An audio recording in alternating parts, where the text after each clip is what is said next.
kita ni sebut orang bercukur, orang bergunting, orang yang memang ada rambut. Kalau dah botak licin, macam mana nak cukur, Ustaz? Ni tuan-tuan dan puan-puan, ini kalau kes orang yang botak. Botak ni ada dua kes. Kes pertama kerana memang rambut dia gugur, dia ada penyakit rambut dia tak kuat, jadi dia gugur, jadi botak licin. Ada juga orang yang botak kerana dia baru buat umrah, atau dia baru buat haji. Misal katalah dia lepas buat haji, dia pun nak buat umrah. Buat haji dia cukur dah botak licin. Apabila lepas haji tu dia buat umrah. Jadi kalau orang yang buat umrah lepas haji, namanya haji apa ya? Haji tamattu ke haji kiran ke? Haji apa ya? Haji ifrad. Bagus, 10 markah. Haji ifrad. Jadi kalau dia buat haji dulu baru dia buat umrah, itu namanya haji ifrad. Jadi kalau haji dia pun bercukur, Ustaz dia cukur, saya cukur lah. Saya dengar apa cakap Ustaz, wah bagus ni. Lepas tu dia nak buat umrah pula. Bila nak buat umrah, Ustaz, saya kalau buat umrah ni rambut kepala datang botak ni, macam mana nak gunting pun tak boleh cukur kan? Jadi inilah tajuk kita. Jadi untuk orang yang seperti ini, ulama-ulama telah sepakat mengatakan sunat. Dia lalukan pisau cukur atas kepalanya, lalukan saja. Berkata Imam Ibn Munzir, semua ulama yang kami kenal telah ijma' bahawa orang yang berkepala botak hendaklah melalukan pisau cukur atas kepalanya. Dia ambil pisau cukur, dia lalukan. Itu ambil sunatnya lah. Bila kita kata sunat ni, buat dapat pahala, tak berdosa. Lepas dia tawar, lepas sa'i, terus dia pun salin baju. Kawan kata, kau tak bercukur. Cukur apa? Kepala botak. Boleh ke? Boleh, sebab melalukan pisau tu hukum sunat. Tapi walaupun sunat, yang lebih baik kita buat. Kenapa? Sebab ada ulama pula yang kata wajib. Imam Abu Hanifah berkata, melalukan pisau cukur atas kepala orang yang botak licin hukumnya wajib. Kalau wajib ni berat ni. Walaupun dia mazhab Hanafi, kita mazhab Syafi'i menghormati pendapat ulama juga. Ni mazhab Ahlus Sunnah wal Jamaah ni. Kita pun ambillah pisau cukur, dan sunat pun dapat pahala, buatlah. Kita pisau cukur sikit aja lah, jalankan, sudah sebagai syarat saja. Kemudian kita sudah bebas, boleh pakai baju, boleh apa-apa yang saat tadinya dilarang.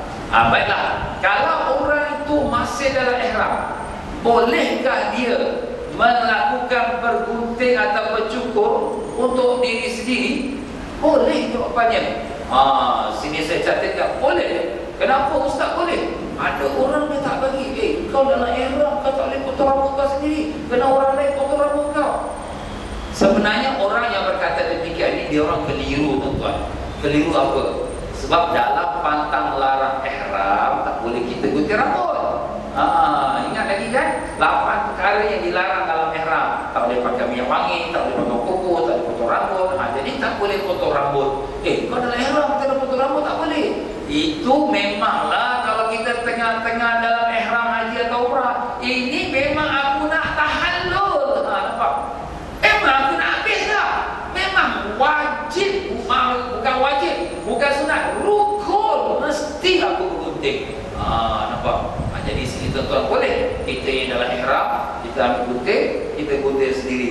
Yalah kalau tak ada orang, kita gunting sendiri, tak ada apa-apa masalah. Begitu pula kalau ada kawan pula minta tolong, kita pun guntingkan dia, cukurkan dia. Ataupun orang biasa yang tak dalam ihram, kita pun nak guntingkan rambutnya kerana kita jadi tukang gunting, pun boleh. Tak ada apa-apa halangan. Jadi tuan-tuan dan puan-puan, sekarang sudah selesai daripada syarat bergunting, waktunya, dan orang dalam ihram boleh bergunting atau tidak. Sekarang kita pun nak bergunting, kita nak bercukur. Apa adab-adab bergunting dan bercukur tu?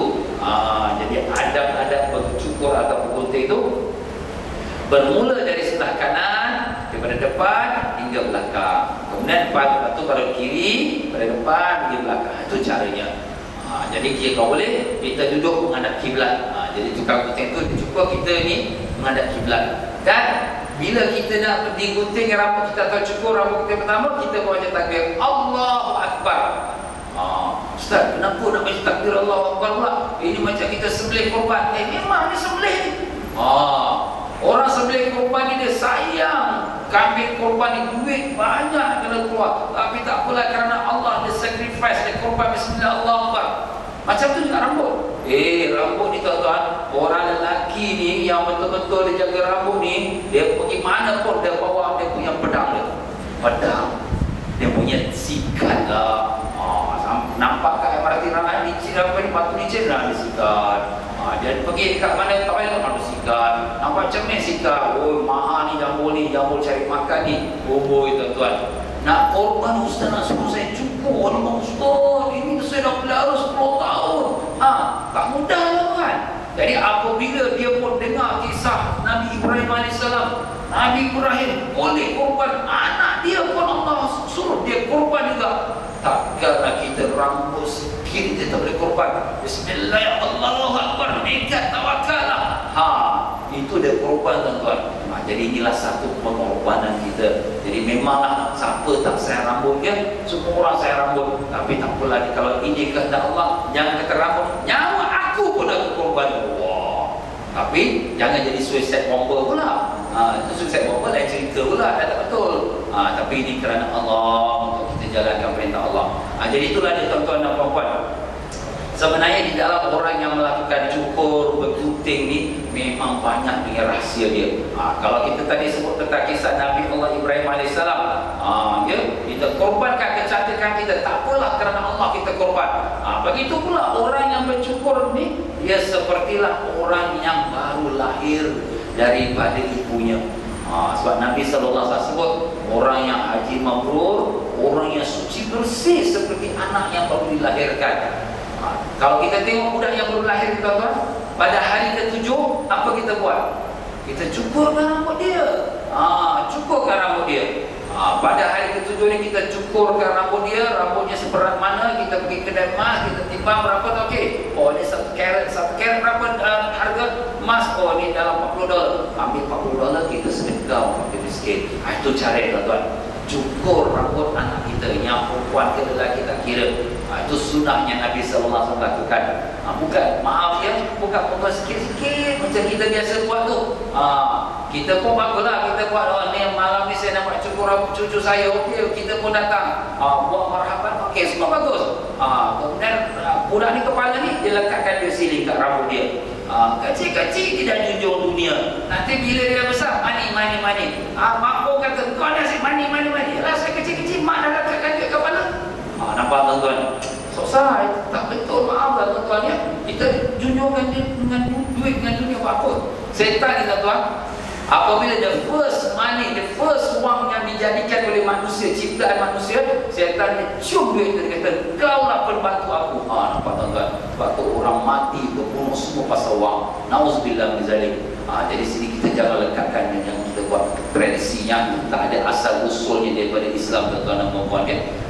Dan nak potong sikit, dia letak dalam tempurung. Apa hal tempurung ni? Apa yang ada tempurung kita pun tak tahu. Jadi tuan-tuan dan puan-puan, tak payahlah tempurung. Kita cukup komplit bersih sekali. Itu sunnah Nabi SAW.